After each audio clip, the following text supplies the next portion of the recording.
Lately, I've been reading a passage of Scripture from a different perspective than before.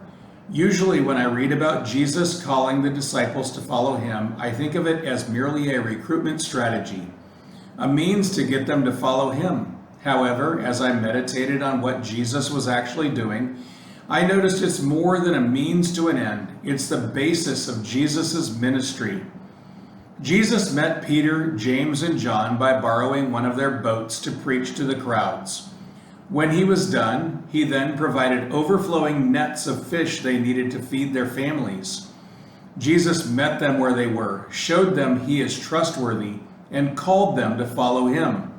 Scripture tells us that when they had brought their boats to land, they left everything and followed him. Luke 5:11.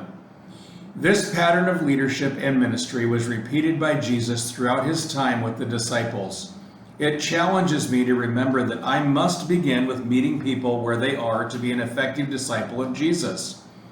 Today, I encourage you to consider how you can follow Christ's example of meeting others where they are, whether it's within family relationships, co-workers, or friends. I pray God shows us how we can be more like Christ in this way. Ephesians 5:1 and 2. Therefore be imitators of God as beloved children, and walk in love as Christ loved us and gave himself up for us, a fragrant offering and sacrifice to God. If you would like to know more about the missionary family, the Fifes, serving with ABWE in Mongo, Togo, Hope Radio, or the Hospital of Hope, please click the links below. Don't forget to subscribe.